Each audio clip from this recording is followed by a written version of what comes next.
cleans his ears out with Q-tips, and he thinks it's really funny to put them in odd places so we find them later, like on the door jamb. That's nice.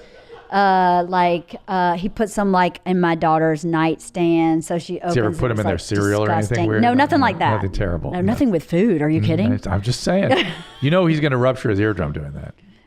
That's going to happen. I don't know. He does it every day. You should see him do it. He makes this face. Is the leading cause of. And he uses one side and 2 Q-tips at the same time and same face every day. I call it his work face because he also does that when he's doing anything with a tool. Will you please take a picture of that and put it on Instagram? Please, dear God. I will next time he uses a tool. Good. Yeah, for sure. No, the thumbnail. Yeah. Of me? No. Of him. I want him with the Q-tips. With the Q-tips. The full thing. Yes, I can do that for you. The full Monty. No, the Q-tips are the leading cause of ruptured eardrums in the country. Well, maybe that's why he can't hear me when I'm talking. Maybe he's actually already done it. Does he have any other disabilities other than not being able to hear his wife? And dyslexia. And anxiety. Anxiety and OCD. And he's a alcohol. Catastrophe thinker. Oh, yeah. Yeah, I get a lot of his catastrophe thinking. I think he presents himself to the world not very differently, but somewhat differently than what's actually going on completely inside. So his anxiety gets dumped on you. Yes. Women love that. I don't. No, they don't love it. I don't. Women can't. They don't like that. I don't like that. I know. Women don't like it at all. I've found that to be true. Well, we joke all the time that he's the female and I'm the male because I'm pretty much the same human all day, every day. Well, he told me a story. Uh-oh. We have a little video of where it's sort of pertinent to that topic. Oh, really? It's in a sexual environment. Oh, okay. Where you were being very sort of matter of fact, and he was being very sensitive and feminine. Yeah, he's very sensitive. May I play it for you? Sure. I saw it, I think.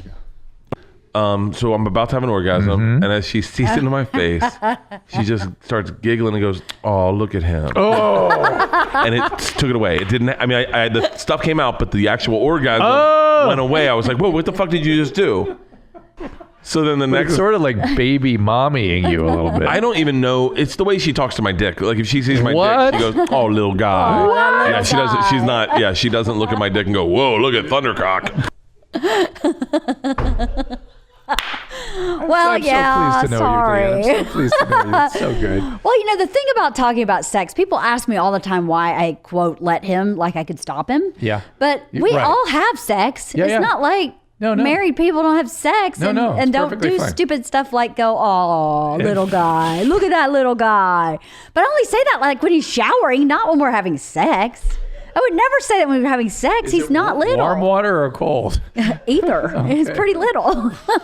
When he's not in that environment. This is going to be on all the Twitter feeds. This is what they're going to. Oh, I don't care. Okay, whatever. All right. It's all good. Everybody's married. Everybody's seen little that guy. Oh, that little guy. Well, as long as we're watching Bert, let's look at a couple other videos here. Let's. I knew you would show that because when I watched it, I went, "Oh shit!" It was my favorite part of the show. It was because it was so vulnerable and it was so funny. Yeah. So everybody can relate to it. He is very vulnerable in that time. He's very fragile.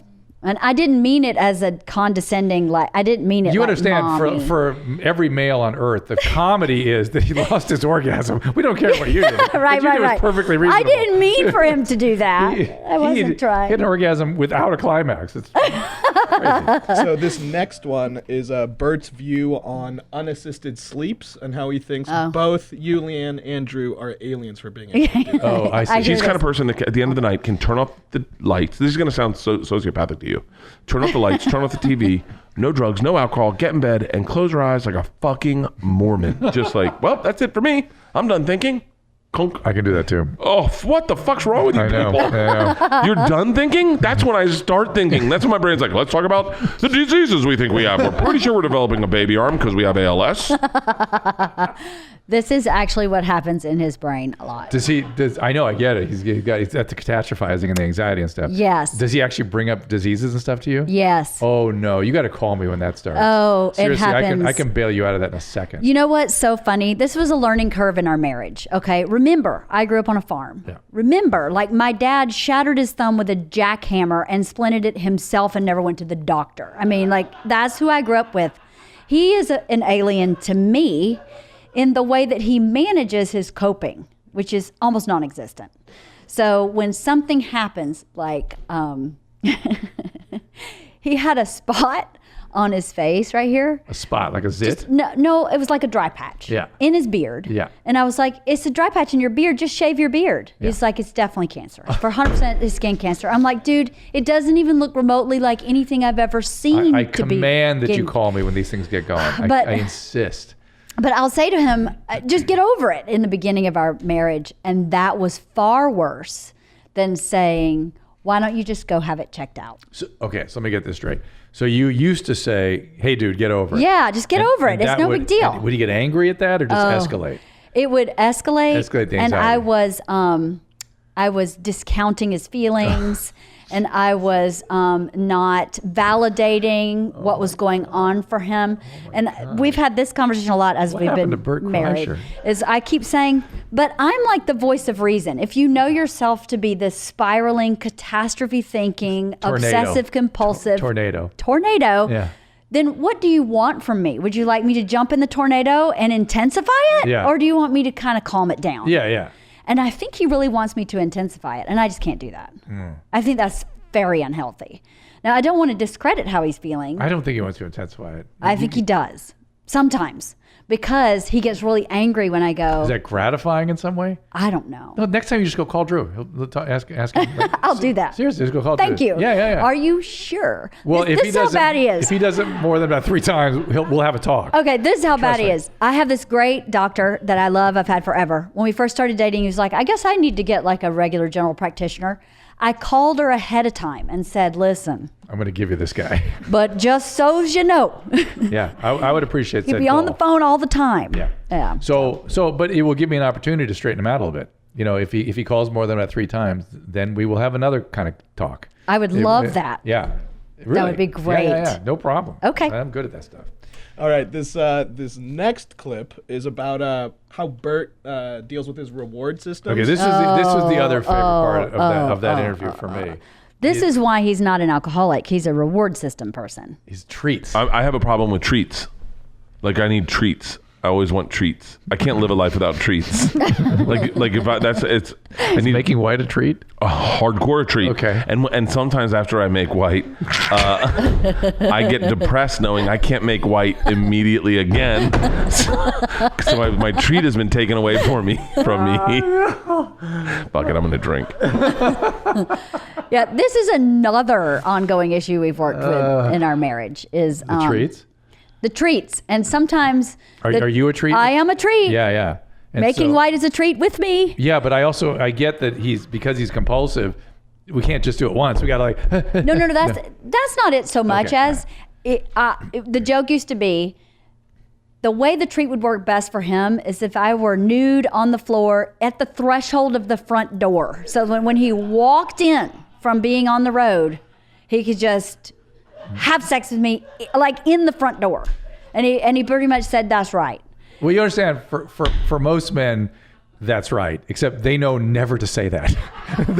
they know never to say anything like that. I guess, but but most men don't travel every week, so then think that every Monday at noon when I get off this plane, and then I feel like every Monday at noon, no matter what's happening, I'd better be ready. Because I used to joke and say, I'm the bunny, he's the bear. Mm-hmm. And the minute he walks in, I'm like, oh my God, I'm just going to hide behind the furniture for about 20 minutes so he can calm down. That's what I feel like. And he just bats me around the room until I go, fine, let's just get this reward over with so I can enjoy this in a couple days. Does he bat going, treat? Yes, pretty much. Oh my God. But I'm not bored. I think we need to do a reality show where we just run cameras in your house. That's it. We can edit it together. No, he's an interesting fella, that guy. What's the wildest treat he's ever given himself, or you've ever given him? Well, I'm sure it's something sexual. Those are the best treats. For him, I think so. He has a treat he hasn't given himself, but he keeps saying he wants to give himself, and that is a Harley Davidson. Oh. And his wife. Yeah, no. Veto. Yeah, I'll veto it with you. I'm not up for that. I don't think he'd survive a Harley. I don't think he would either, even though he's had the lessons. Oh, please. I mean, I don't know if he's wired for that really. I think he thinks he is, but I'm not sure. But the biggest treat he's ever given himself, he did give himself a big treat. He went on a big trip with Ari and Steve Renazizi and a couple guys to go snow skiing recently, and they had a blast. Oh, that's cool. And he kept saying, this was my best treat, because another part of Bert is that he really is kind of a white picket fence guy, where he really feels like if he has downtime, he should be with the family. Yeah. And I've said for years, but you need you time too. Like you can't just be working and then just come home and be dad, and then working and then dad. Sometimes you need to just go blow off steam that has nothing to do with anything. Yeah, yeah. And he finally did that this year. And he was like, oh, that's what I'm talking about. Is it exhausting to be his wife? Sometimes it is. It is extremely rewarding. He is a really generous human being. Even though he is self-focused. Let's not get to that yet. Oh, no? Okay, but he is. No, go ahead. I'm sorry. But sometimes it is hard. When he gets in that tornado of catastrophe thinking and panic, it is exhausting. And sometimes he gets, I joke all the time and say, if I could just put a baby Bjorn on and put him in it, he'd be really happy. And I'm not that person. I'm really kind of an introvert that's really social. So I kind of need You're shy, but you can navigate skillfully socially. I recharge my batteries by being by myself. Like, going for a walk, go for a hike, take a bath by myself. And then I go reconnect with people. But if I'm with people too long, I start getting really cranky. And he literally would like unzip my chest and crawl inside when he comes home and just stay there. And some days I'm like, dude, I need to I'm going to walk the dogs. How about that? Oh, I'll come with you. And I'm like, shit, I just wanted 15 minutes. It's called Escaping Bert Kreischer. It's your new, that's your new screenplay. Really, that's your first screenplay. Right, Escaping Bert. After you go back. He is really intense in every way. So what, Bert? I know. So after a long period of intensity, I need He seemed even more intense lately. Is that true? Yes, it is true. Yeah. I think the perpetual motion of this past tour has got him on a real intense train. When he comes home, we have a group of friends we do a lot with. He wants to be everybody together every day. And I'm like, it's a school night, dude. We can't do that every day, but that's what he would like. Everything really intense. And I don't really know what that's about. There's no rest for him lately. Yeah, he's sped. It's like his engine's just turned on a higher speed. It is. And he's not resting. The unassisted sleeping is not really happening. No. Because he's so... Is he taking something to sleep? A glass of wine. But he's doing that all day, so that... No, not all day. He doesn't drink all day. Okay. He starts at when we start cooking dinner. Okay. So he drinks while he cooks dinner. Does his personality change when he drinks? No. Same Bert. No. Let's go. I want to flip to, you guys, into Bert's dad. I thought this was really interesting. Okay. Yeah, 1 second. Yeah. Or would you rather go in order? It's okay with me either way. Yeah. Let's go in order. Yeah, let's go in order. Okay. So this next one, LeeAnn, maybe you have some more stories that you could elaborate with. Okay. My heart skips. If a celebrity walks in the room, my heart skips a beat, and I am impulsive, and I can't. Who would you actually make a fool of yourself in front of? Name it. Brad Pitt. Would drive you crazy. That'd be crazy. Oh, The Rock. The Rock. Oh, The Rock. No women. That's interesting. Really give a fuck. Misogyny. I'm sure if but I don't have because vestiges of the bro. Pure. This is gonna sound really fucked up. Here we go. There's a pure thing with me. If I see another male celebrity, there's a pure thing going on where they know I'm not trying to fuck them. They know there's no edginess. I'm a fan. You just admire them. Yeah. So are there any stories, LeeAnn, where you've seen Bert in public approach someone to just kind of bro down with? That's a good question. Did I tell him where I made a fool of myself with the Schitt's Creek cast? No. I think you might. Oh, yes, you did in this episode. Yeah. Because that's what occurred to me is I've done that. I've been an idiot of myself. Oh, I've done it too. Yeah. I've done it one time. It was embarrassing. But another interesting thing about a relationship, I don't hang out with him socially in that circle, so anywhere we would meet anybody. He goes to the store. I've never seen him at the store. we're just like an old married couple, and he goes to the bank, which happens to be the Comedy Store. Right. But I mean, that's sort of what happens when you have kids the age your kids are. Yeah. You're home centric, or you're softball, baseball, whatever, school. Everything it really revolves around the kids. Yeah. So that makes sense. So I don't know if I know he geeked out once when he was out of town and we saw The Rock, and he made us. What is it with The Rock? What do you think? Let's go deep on this. Loves The Rock. Why? What do you think that is? I think that The Rock had this thing where he was trying to inspire people to be better people. Do you remember that? Yeah. Bert really liked that. He really thought that was very kind of noble. That he's this big guy and he cares enough about other people to go, hey, we could all be great, and here's what you need to do. Bert has that little bone in him where he wants everybody to be their best self. Now, I'm sort of, I'd say I'm a fan of The Rock. But some of the stuff he does, I have blessed day, everything's blessed. It's like, all right, dude. It's like, really? Well, I don't know. Bert has a little flair for drama. Okay, so he likes even that part. He likes all that. And is he like jealous of how Rock looks, or was he jealous of the wrestling career? Did he want to wrestle? Bert is probably the least jealous person I know. Now he'll go, why can't I look like shit. Look at The Rock, I look like shit. Yeah. Like that, but not like I wish I had that. Yeah. Just comparing himself and saying I'm a loser. He does that more than saying I wish I had what someone else had. Right. And he was he into wrestling as like a kid or anything? Oh, he's from Florida. Oh, so he's into wrestling. Oh, wrestling? Yeah. Oh no. Oh, what else other sort of white trash stuff is he into? No offense to the wrestling. No. Hey, I am from that. Yeah. Is he in NASCAR? We don't know. No, he's not in NASCAR. He was really into wrestling. But the WWE type stuff? He'd go to WrestleMania and all that No, stuff? I don't. Oh, no, his dad's too white collar for that. Oh, no, right. But he's an interesting person that came out of his parents who, her parents are his mother is very like old money, like had servants in her house. Like dad had a helicopter, and then dad is a lawyer. I don't think we discussed the mom. What, does she work or she? She was a school teacher forever. Now she is like some accreditor for a big like national childcare center. Oh my God. So yeah, but I don't know how he came out of those two people. Were there other siblings? I forget. 2 sisters. They're younger than he is.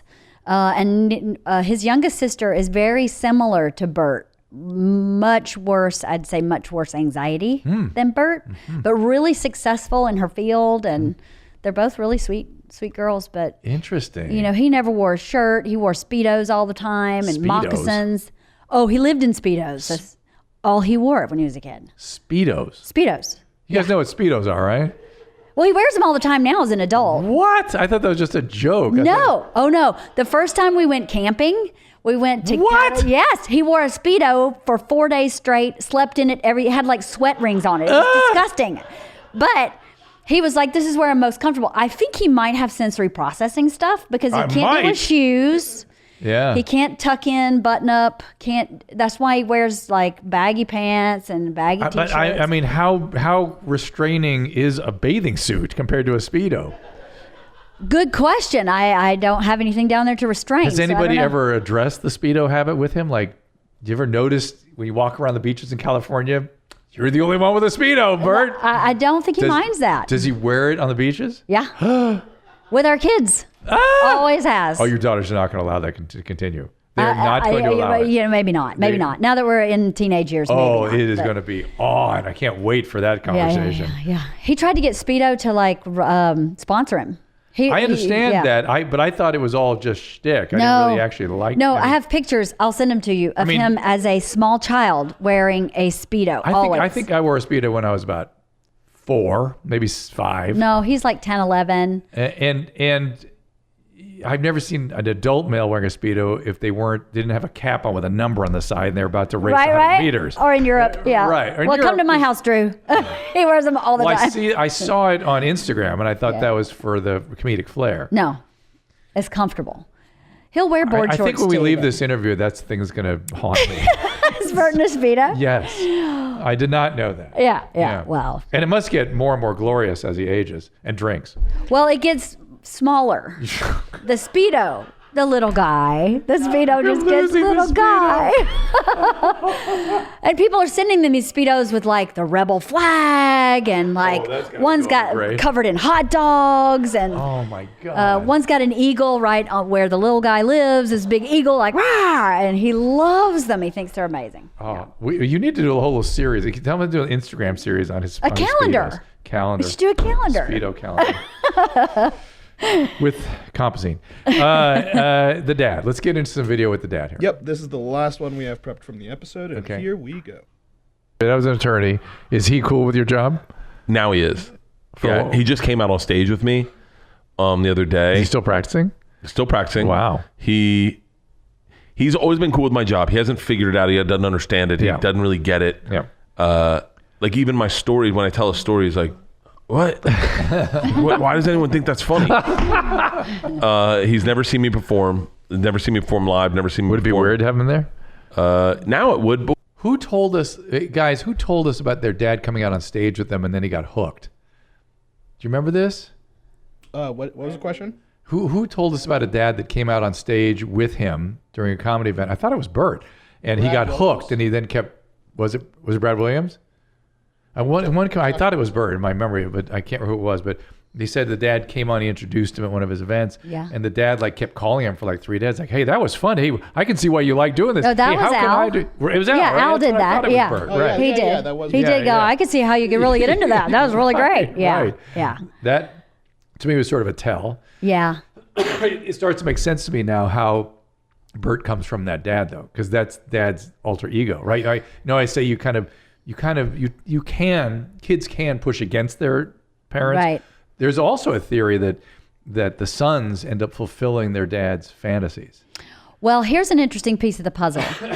Bert's mother was very hardcore into musical theater, had a recording contract, and her dad said, "You will not be doing that. You will be a teacher or a nurse." Interesting. Because it's the 60s. So she became a teacher and married a lawyer. Got it. So really, he got it sort of from both. Al, Bert's dad, is where Bert gets his anxiety. Al has a lot of anxiety. Yeah. Gigi has no anxiety. And I mean, like her whole family, the first family event, she is one of 9. She's the only girl of 9, Catholic, Philly family.